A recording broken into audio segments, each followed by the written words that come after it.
আসসালামু আলাইকুম সম্মানিত ভিউয়ার্স, আশা করি সবাই ভালো আছেন। আজকে ভিডিও লাইক করবেন, সাবস্ক্রাইব করবেন। সম্মানিত ইউটিউব ভিউয়ার্স, নুরনবী ইলেকট্রনিক্স চ্যানেলে আপনাদের সবাইকে স্বাগতম। Viewers, LED TV, LCD TV repair class part 1।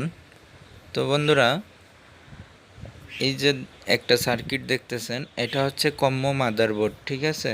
এটা হচ্ছে কম্ম মাদারবোর্ড সার্কিট, যে সার্কিটের ভিতরে সবগুলো সেকশন আছে, যেরকম power section, motherboard section, backlight section, সবগুলা সেকশন আছে, সেটাকে কম্ম মাদারবোর্ড বলা হয়।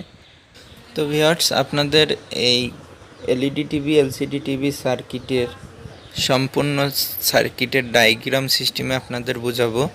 তো বন্ধুরা, আপনারা ধৈর্য ধরে আমার ভিডিওগুলো সম্পূর্ণ দেখবেন।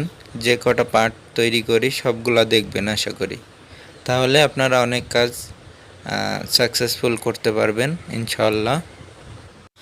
তো ভিউয়ার্স, এই সার্কিটের ভিতরে সবচাইতে বেশিরভাগ নষ্ট হয় কোন সেকশন?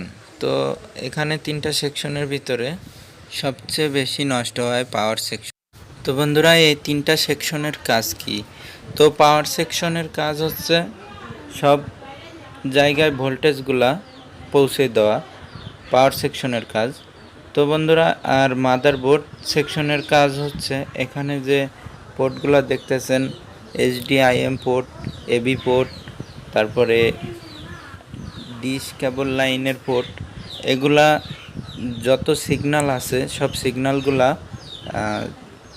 মাদারবোর্ড সেকশন কাজ করে। সব সিগন্যালগুলোকে সহি সালামতে ডিসপ্লের ভিতর দেখাবে, এই জন্য মাদারবোর্ড সেকশন কাজ করে, ঠিক আছে। তো বন্ধুরা, এখানে যে ব্যাকলাইট সেকশনটি দেখতেছেন, ব্যাকলাইট সেকশনের কাজ হচ্ছে ডিসপ্লের পেছনে যে লাইটগুলা লাগানো থাকে, লাইটগুলা জ্বালানোর জন্য এই ব্যাকলাইট সেকশন থেকে ভোল্টেজটা যায়, ঠিক আছে।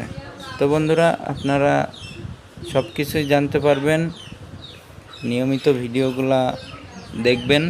আর এখন থেকে নিয়মিত ভিডিও দেব, সবাই ভিডিওতে লাইক করবেন। যারা এখনও সাবস্ক্রাইব করেন নাই অবশ্যই সাবস্ক্রাইব করবেন, তাহলে ভিডিও তৈরি করতে ভালো লাগবে।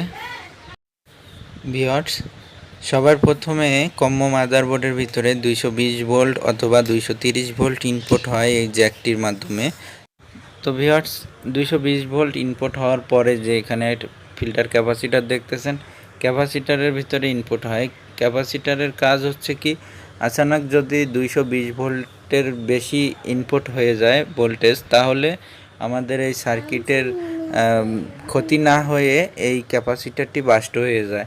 তারপরে এখান থেকে ফিউজ হয়ে লাইন ফিল্টার কয়েলে যায়। লাইন ফিল্টার কয়েল থেকে কিছুটা এসি লাইনটাকে পিওর করার পরে 4টা ব্রিজ রেকটিফায়ার ডায়োডের এখানে যায়। লাইনটা যাওয়ার পরে এই রেকটিফায়ার ডায়োড কি করে, এসি লাইনটাকে ডিসি করে। ডিসি করার পরে সেই লাইনটা আরও ক্লিয়ার করার জন্য, পিওর করার জন্য একটা ফিল্টার ক্যাপাসিটারের মাধ্যমে লাইনটা একেবারে ক্লিয়ার করে দেয়। পিওর ডিসি ভোল্টেজ এই ক্যাপাসিটারের মাধ্যমে এটা ফিল্টার করে দেয়। তারপরে আমাদের সার্কিটের ভিতরে সুইচিং যে মসফেট আছে, মসফেটের ভিতরে যায়। তো বন্ধুরা, এগুলো আমি ডায়াগ্রাম সিস্টেমে আপনাদের বুঝাই দেবো। আজ এই পর্যন্ত ভিডিওটি। আপনারা সবাই ভালো থাকবেন, সুস্থ থাকবেন।